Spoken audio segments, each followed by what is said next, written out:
Baik Ibu, sebelumnya perkenalkan nama saya Alvina Timantul Pranangin. Dan saya akan mempresentasikan ujian hasil jawaban ujian akhir semester analisis data cuaca dan iklim. Oh, mohon maaf di sini ada kesalahan. Maksudnya analisis data cuaca dan iklim. Baik, oke mungkin langsung saja. Ya, baik, lokasi yang akan saya teliti saat ini yaitu eh, Lengkong, Kota Bandung, Jawa Barat. Eh, Kami dapat pembagiannya itu di Pulau Jawa. Jadi saya memilih Kota Bandung dengan latitud min 6,92889 dan longitud eh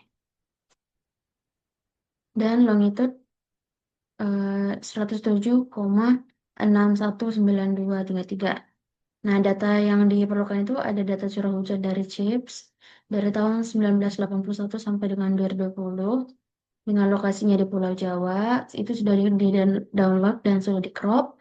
Lalu ada data indeks ENSO tahun 1981 sampai dengan 2020, data indeks IOD dan data indeks Nino 3.4. Baik, untuk hasil yang pertama, mungkin ke bagian jawaban bagian tiga, bagian dua, dua, dua bagian A maksud saya. Jadi eh, dari data spasial itu salah satu data curah hujan bulanan untuk titik lokasi dengan lokasi Bandung, Lengkong, Kota Bandung, Jawa Barat. Nah, jadi transformasi wavelet pada deret waktu curah hujan di Bandung itu menjelaskan bahwa ada pola periodik yang cukup konsisten selama periode pengamatan antara tahun 81 hingga tahun 2020. Dari grafik deret waktu awal terlihat fluktuasi musiman dengan beberapa puncak curah hujan yang cukup ekstrim. Bisa terlihat di sini. Nah, terutama sekitar akhir 1990 di sekitaran sini. Ini. Nah, hingga awal tahun 2000 serta sekitar tahun 2007. Nah, spektrum wavelet itu menunjukkan adanya kekuatan spektral yang dominan pada skala periode tahunan, khususnya di kisaran 1 hingga 2 tahun. Area berwarna biru, biru tua, ya yang ini, ini. Nah,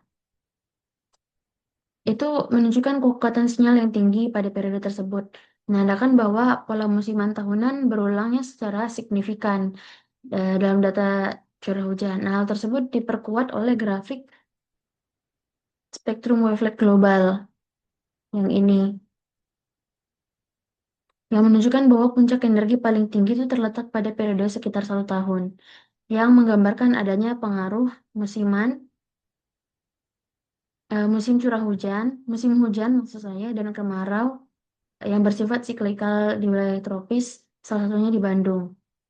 Selain itu, dalam grafik rata-rata kekuatan pada skala 1 hingga 1,5 tahun, tampak bahwa kekuatan variasi tidak selalu konstan, melainkan menunjukkan peningkatan pada periode tertentu, seperti tahun 1998 sampai dengan 2000 dan 2015 sampai dengan 2017.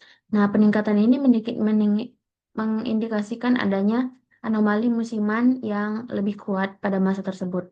Kemungkinan dipengaruhi oleh faktor eksternal seperti El Nino dan La Nina. Baik, untuk menjawab di bagian C, visualisasi hasil wavelet spektrum ini sudah eh, dapat divisualisasikan ya, Bu. Baik, lanjut ke bagian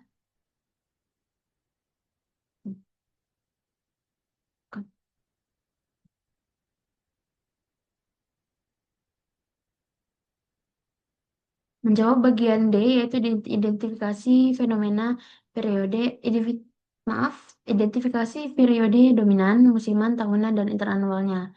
Jadi yang pertama itu periode musiman itu diidentifikasi kurang dari 1 tahun. Dari wavelet spektrum periode musimannya itu kurang dari 1 tahun atau sekitar 3 sampai 6 bulan dan tidak tampak jelas sesuai wavelength spektrum. Dan dapat dilihat bahwa periode di bawah 1 tahun terlihat lemah dan tidak konsisten sepanjang waktu, sehingga pola musiman pendek dan tidak dapat dianggap sebagai periode musiman. Nah, untuk yang kedua, periode tahunan itu terlihat jelas bahwa kekuatannya maksimum di periode sekitar 1 tahun. Jadi seperti tadi yang dijelaskan didukung oleh global wavelength spektrumnya bahwa paling kuat itu terjadi pada skala 1 tahunan. Nah, selanjutnya pada periode interanual sekitar 2 sampai 4 tahun, wavelength spektrumnya terlihat bahwa pola pada periode interanualnya muncul secara tidak teratur. Jadi kadang terjadi, kadang kadang tidak di dalam periode 2 sampai 4 tahun itu. Nah, kekuatannya tidak menentu, naik turun. Dan paling kuat itu terlihat pada 1998 sampai dengan tahun 2000, tahun 2015 sampai dengan 2017, kemudian di periode lainnya melemah. Selanjutnya, hubungan antara periode dominan tersebut dengan fenomena iklim global itu berdasarkan analisis spektrum, analisis wavelet spektrum. Periode dominan dalam data curah hujan Bandung itu berada dalam periode tahunan dengan kemunculan intermiten pada skala interanual sekitar 2 sampai 4 tahun.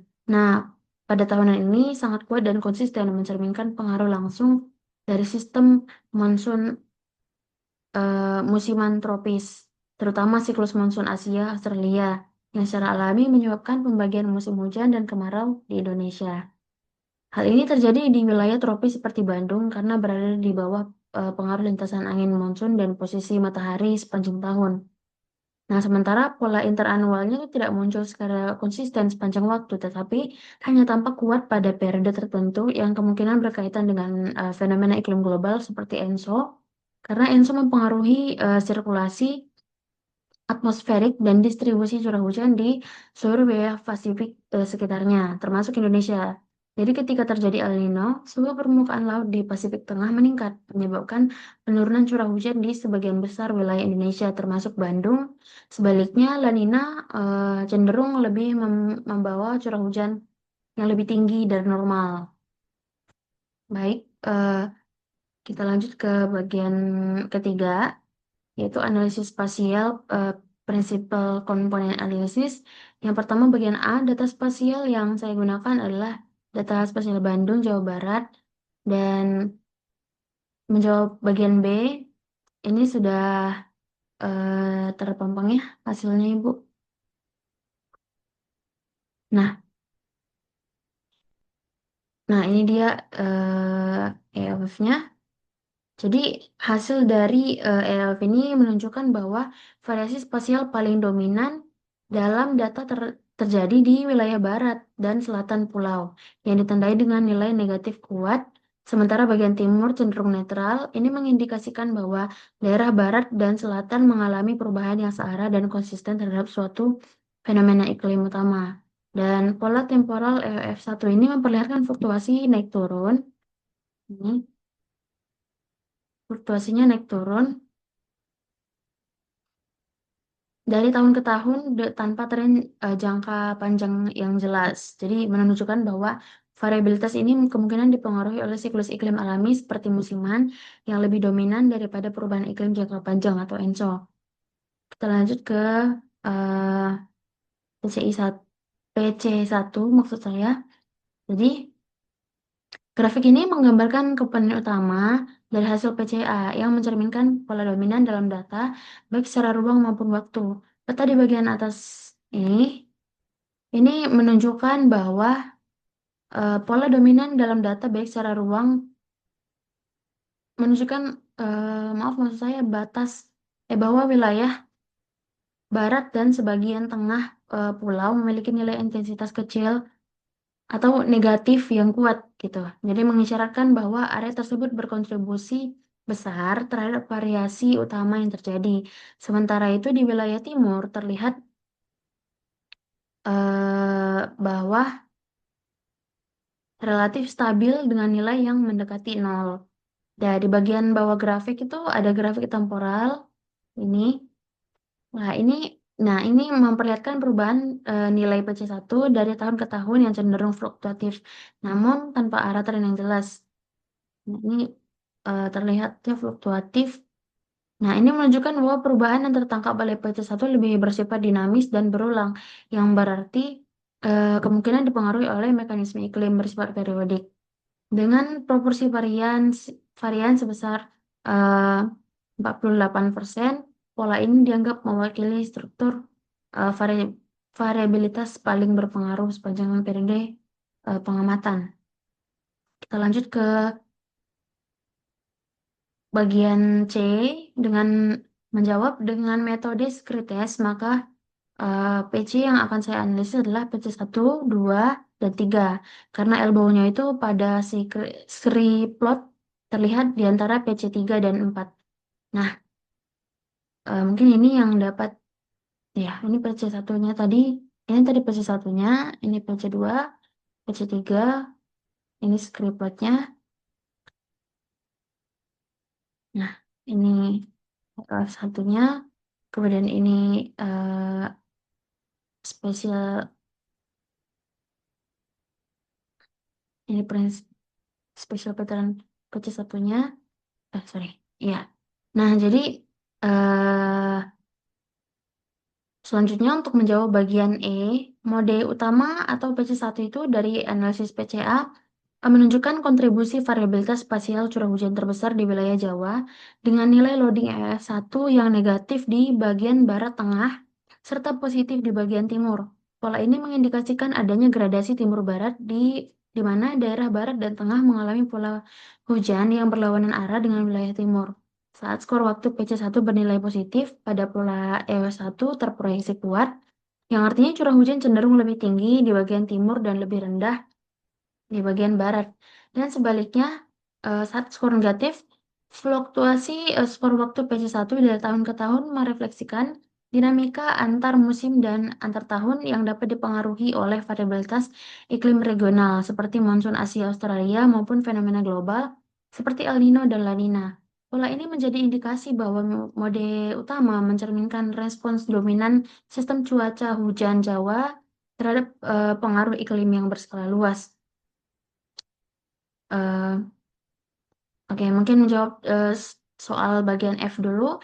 Berdasarkan pola spasial dan temporal pada PC1, PC2, PC1 menunjukkan keterkaitan yang lebih konsisten dengan fenomena iklim musiman seperti monsun atau bahkan pengaruh ENSO secara tidak langsung.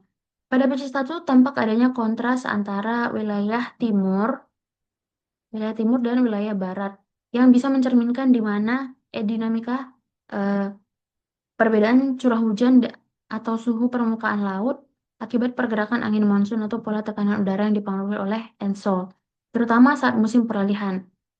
Fluktuasi temporalnya yang cenderung terjadi berulang dalam selang waktu tertentu atau ada polanya.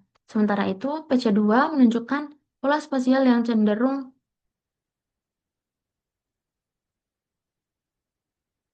seragam di sebagian besar wilayah, kecuali sebagian kecil di barat laut yang lebih mungkin menangkap variasi lokal atau noise dibandingkan pola iklim global atau regional. Jadi PC1 adalah yang paling kuat yang mencerminkan pengaruh fenomena iklim besar seperti monsun dan kemungkinan juga terkait dengan siklus ENSO atau MGO dalam bentuk sinyal jangka pendek yang berulang.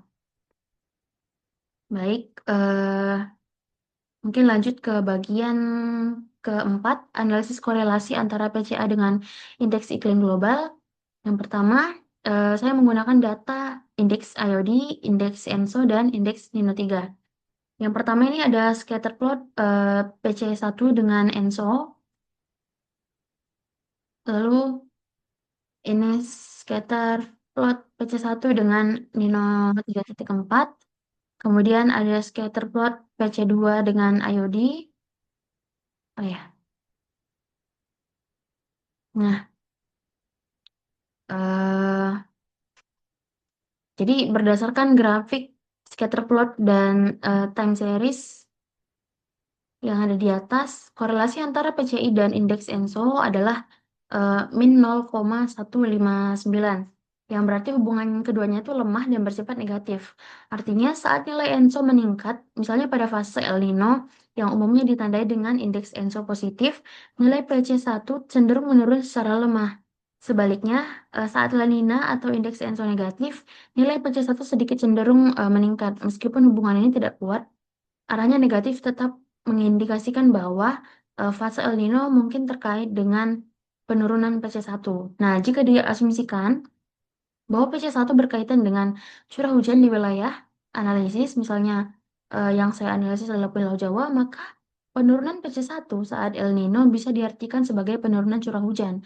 Ini konsisten dengan pemahaman umum bahwa El Nino sering menyebabkan kekeringan atau musim kemarau yang lebih panjang di Indonesia. Dengan kata lain, meskipun korelasinya lemah, hal ini tetap mendukung dugaan bahwa aktivitas ENSO berdampak pada pola curah hujan dengan El Nino cenderung mengurangi intensitasnya. Lalu pada bagian PCI PC1 eh, dengan Nino 3.4 ditemukan bahwa nilainya itu nah sepertinya untuk grafik yang ini sebenarnya saya memakai indeks ENSO karena indeks Nino 3.4 awalnya waktu saya running itu masih awalnya bisa Bu keluar hasilnya dengan korelasinya begitu berbeda angkanya dengan saat ini. Tapi waktu saya mau mau ada yang mau diperbaiki, lalu ketika saya running lagi malah error gitu. Saya nggak tahu kenapa. Jadi saya memakainya yang Ensol saja. Nah, di sini juga terlihat bahwa korelasinya mirip mirip dengan yang tadi ya, mungkin karena saya memakai eh, indeks Ensolnya. Nah, kalau semisalnya tadi saya memakai Nino 3.4, misalnya dengan hasil yang sama, terlihat bahwa hubungan antara keduanya lemah gitu, negatif. Artinya ketika El Nino terjadi ditandai oleh nilai Nino 3.4 yang positif, nilai PC1 cenderung sedikit menurun. Nah, meskipun hubungannya tidak signifikan secara statistik, jika PC1 merepresentasikan variabilitas curah hujan, maka penurunan PC saat El Nino dapat diasosiasikan dengan berkurangnya curah hujan yang konsisten dengan pengaruh El Nino di wilayah Indonesia. Sementara itu, pada grafik time series antara PC1 dengan IOD, terlihat adanya fluktuasi misal, yang tidak sepenuhnya sejalan, menunjukkan hubungan yang lemah atau tidak konsisten antara keduanya. Artinya, variabilitas curah hujan yang tertangkap oleh PC1 lebih mungkin dipengaruhi oleh ENSO dibandingkan IOD. Sepertinya saya belum memasukkan eh, PC1 dengan IOD-nya di sini. Mohon maaf, Ibu. Nah, meskipun secara umum pengaruh keduanya tidak dominan, dengan kata lain, fenomena iklim global seperti ENSO mungkin berperan, tapi bukan satu-satunya penggerak utama pola hujan yang ditangkap oleh PCI. Baik, selanjutnya PC2 dengan IOD. Nah, dari hasil scatter plotnya itu nilainya adalah 0, min 0,301. Nah, tampak bahwa hubungannya itu negatif yang cukup lebih kuat dibandingkan dengan PC1 dengan indeks iklim lainnya. Artinya, saat nilai IOD meningkat, maka PC2 cenderung menurun, yang mengindikasikan bahwa kondisi IOD positif berasosiasi dengan penurunan nilai PC2. Bila PC2 dianggap mewakili pola curah hujan tertentu, maka IOD positif kemungkinan berkaitan dengan berkurangnya curah hujan di wilayah-wilayah yang dikontrol oleh pola PC2, seperti sebagian besar area selatan dan timur Jawa sesuai peta spasial sebelumnya. Time series antara PC2 dan IOD juga memperlihatkan beberapa periode fluktuasi yang berlawanan arah, memperkuat sinyal negatif ini. Nah, dengan demikian dapat disimpulkan bahwa IOD memiliki pengaruh yang relatif lebih nyata terhadap dinamika curah hujan yang tercermin dalam PC2, meskipun hubungan tersebut masih bersifat moderat. Nah, mungkin kita masuk ke bagian yang kelima, komposisi curah hujan bulanan berdasarkan fase ENSO. Nah, ini dia ada peta rata-rata curah hujan bulanannya. Nah, gambar ini memperlihatkan rata-rata cuaca hujan atau curah hujan di Pulau Jawa saat periode El Nino, di mana sebagian besar wilayah mengalami curah hujan yang cenderung rendah, terutama di bagian timur dan selatan pulau. Warna dominan biru menunjukkan curah hujan bulanan yang lebih sedikit, sementara beberapa di area bagian barat dan tengah terlihat memiliki hujan yang relatif lebih tinggi. Fenomena ini umum terjadi saat El Nino karena gangguan pola angin dan penguapan di wilayah tropis yang menyebabkan berkurangnya hujan. Meski ada beberapa pengecualian lokal, gambaran umum menunjukkan bahwa kondisi El Nino berkaitan dengan berkurangnya curah hujan dan sebagian besar wilayah Jawa. Dan untuk melihat dampak sebaliknya diperlukan perbandingan dengan kondisi saat La Nina. Nah, kondisi saat La Nina seperti ini. Nah, pada saat La Nina terlihat bahwa peningkatan signifikan dalam jumlah curah hujan, terutama di wilayah barat dan tengah Jawa, warna yang muncul lebih dominan ke arah merah dan merah muda dan merah tua, menandakan intensitas hujan yang mencapai hingga lebih dari 500 mm per bulan di beberapa titik. Jika dibandingkan dengan kondisi netral, cuaca hujan saat La Nina meningkat hampir. Oke,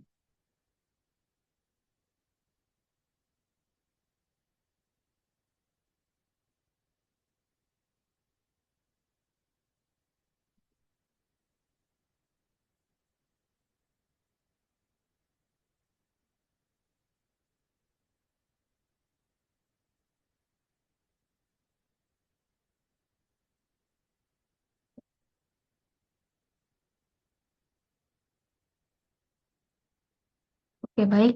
Eh Selanjutnya nih, Bu. Jadi jika dibandingkan dengan kondisi netral, curah hujan saat La Nina itu meningkat hampir di seluruh bagian barat dan tengah, sementara di wilayah timur tidak menunjukkan adanya tidak menunjukkan ada perubahan yang terlalu mencolok. Ini mencerminkan dampak La Nina dan memperkuat eh, hujan musiman, terutama di sisi barat pulau. Nah, eh, sebentar.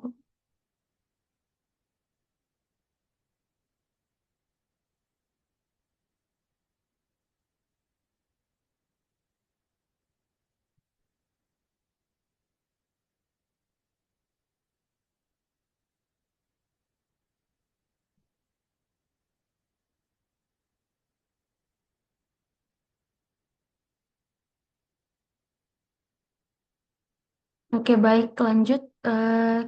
Di bagian komposisi curah hujan netral, pada kondisi ini, distribusi curah hujan di Pulau Jawa terlihat cukup merata dengan intensitas yang relatif lebih tinggi di bagian barat, khususnya Jawa Barat dan sebagian wilayah tengah. Wilayah tersebut menunjukkan warna kuning hingga kemerahan yang mengindikasikan curah hujan di atas 300 mm per bulan. Sementara wilayah timur cenderung lebih kering dengan nilai di bawah 250 mm per bulan. Nah, hal ini eh, menunjukkan bahwa dalam kondisi tidak terpengaruh oleh El Nino dan La Nina, wilayah barat cenderung menerima curah hujan yang lebih tinggi dibandingkan dengan wilayah timur. Mungkin sekian yang dapat saya sampaikan, Ibu. Bila ada kesalahan kata, saya mohon maaf. Sekali lagi, saya ucapkan terima kasih.